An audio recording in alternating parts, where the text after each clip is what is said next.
When the Lorens' homeworld was ravaged by the Galactic Imperium, they fled across the stars seeking sanctuary. One by one, the civilized races of the galaxy turned them away. The enlightened Quarians, the wise Eldari, the advanced Krants, all saw the bedraggled refugees as a burden. Only humanity, still new to the galactic stage and looked down upon as primitive brutes, welcomed the Lorens with open arms. The irony was lost on no one. The humans, a burgeoning species, individually short-lived and fragile, in numbers they became a hardy, robust force of nature, quick breeding and quicker to violence amongst themselves over trivial reasons. Most dismissed them as brutish upstarts. While their commoners toiled for meager rewards, their elite eagerly flocked to the stars, naive to the realities of galactic politics. We Krants were among the few who deigned to trade with the Terrans in their early days.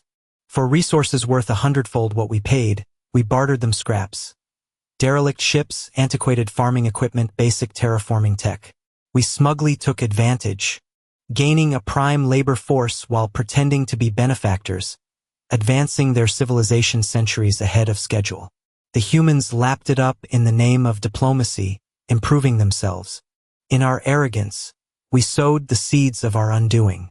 Unbound by the structures of bioengineering, the humans' primitive yet agile minds grasped the principles of our discarded tech at an astonishing pace. Their creativity and stubborn persistence defied logic, shattering scientific paradigms with outlandish theories that sometimes proved true. Within 2 of their generations, they mastered dark energy manipulation. In 50 years, they reached the galactic core. Soon, they mass-produced antimatter and exploded from their home system, stripping resources from every world to fuel their unchecked growth. The Galactic Council grew unnerved as the Terrans advanced at a breakneck pace, untempered by wisdom. Thanks to our long friendship, humanity shared their breakthroughs with us, and we became close allies, to the Council's chagrin. They who ruled the galaxy with an iron grip, keeping lesser races in check. The Council sent probes to Earth, urging restraint and offering membership at the price of federated development and outlawed research. A neural implant would grant the humans access to sanctioned knowledge and total peace. The cost? Their defining creativity and freedom. Humanity told them to fuck off. They destroyed the probes, a final insult. In retaliation, and to punish us for enabling the Terrans, the Council brutally razed our colonies, slaughtering billions. We retreated to human space, and in a historic reversal, they gave us refuge. The savage Terrans treated us with unparalleled kindness, finding and terraforming new worlds for us, lightening our labor as our bodies failed, letting us rebuild, while asking shockingly little in return. Our honor-bound debt drove us to work ourselves to the bone for them, but they insisted we rest and recover. Side by side we labored, knowing war with the Council was inevitable. Human breeding and production reached a fever pitch. When the Council attacked, obliterating a quarter of humanity's outer colonies, they were met by fleets of unrivaled scale and power. Terran numbers and creativity carried the day. They repelled wave after wave, their chemically enhanced minds shrugging off mortal wounds, laughing in death's face. For a century, the lines held. Then, in a fateful year, the humans broke through. Over the next century, they steamrolled to the Council's core worlds, conquering or destroying all resistance. Those who remained neutral were granted generous peace. We Krants were uplifted to the highest echelons of Terran galactic politics. In the end, the humans abolished research bans, wealth hoarding, and ushered in a new age of enlightenment and progress. To think we once considered them primitives and gave them table scraps. Their potential was limitless from the start. Now, with the galaxy united under humanity's banner, we can only marvel at the depths of our misjudgment.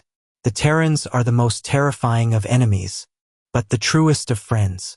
May the cosmos have mercy on any foolish enough to cross them. Kos Orion, Grand Historian of the Kellian Ascendancy. In the centuries that followed, the galaxy flourished under human stewardship. With their characteristic drive and audacity, the Terrans spearheaded a renaissance of discovery and expansion. Countless new worlds were settled, species uplifted, and wonders constructed on a scale that beggared belief.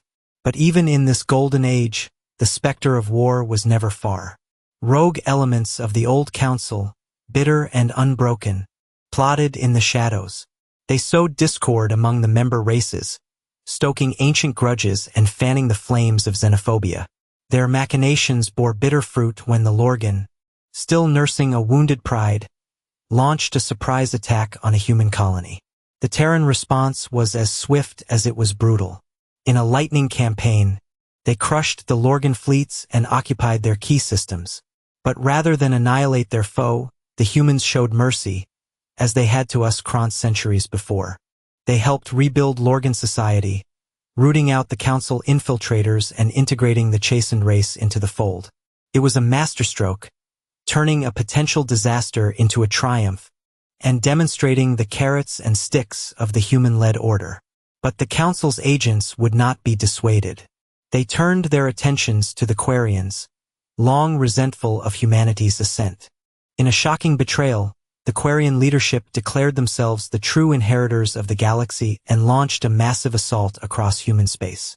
The ensuing conflict was the greatest since the Council's fall, a bloody, no-holds-barred slugging match that raged for decades. Quarian zeal and technical prowess were pitted against human tenacity and industrial might. Worlds burned, fleets clashed, and billions perished in the crucible of total war. Terran ingenuity once again rose to the fore. They pioneered revolutionary weapons and tactics, from planet-killing hyperspace missiles to genetically enhanced supersoldiers. But their masterstroke was a devastating computer virus that turned the Quarians' greatest strength, their affinity for networked AI, into a crippling liability. With their fleets in disarray and their worlds in chaos, the Quarians sued for peace. In a display of magnanimity that stunned the galaxy, the humans not only spared their foe, but uplifted them, integrating Quarian and Terran systems to create a new synthesis, greater than the sum of its parts. It was a fitting capstone to humanity's triumph, and a stark warning to any who would challenge the new galactic order. Truly, the Terrans were without peer, as capable of waging terrible war as forging transcendent peace. In the hallowed halls of Kellian academia, we have long debated the human paradox. How could a species so fractious and brutal among themselves rise to such heights of enlightened leadership? How could a race so quick to conflict be so adept at sowing unity? Some say it is a simple Darwinian truism, that the crucible of their bloody history has forged them into the ultimate survivors, adaptable and indomitable. Others point to their unique blend of competition and cooperation, the way they channel their aggression into constructive ends. But perhaps the truth is simpler. Perhaps it is their very duality, their embodiment of the light and dark of sentience, that is their greatest strength. For in reconciling those seeming contradictions within themselves, they have found the wisdom to do the same for our fractious galaxy. We Krants once scoffed at the notion of the human exception, the idea that this upstart race might be the key to our salvation or damnation. Now, looking back on a millennium of their stewardship, we can only marvel at the blindness of our hubris. For in the end, it was neither our vaunted intelligence, nor the Quarian technical prowess, nor the Council's ancient wisdom that won the future. It was the courage, vision, and indomitable will of those once despised Terrans, the savage humans, the feral earthlings who taught a galaxy of cynics how to dream again. May their light, born of blood and fire, guide us forevermore. Excerpt from The Human Paradox, a treatise on the Terran ascent, by Kos Orion, Grand Historian of the Kellian Ascendancy. As the eons passed, and humanity's reign endured, their influence on the galaxy grew ever more profound. The old ways faded into memory, supplanted by a new order, founded on the Terran ideals of fierce individualism tempered by the greater good.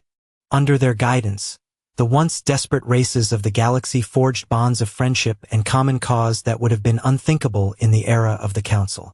Kellian scientists worked hand in hand with Quarian engineers, Lorgan warriors trained alongside human special forces, and elderly diplomats mediated disputes with a wisdom born of centuries of Terran tutelage.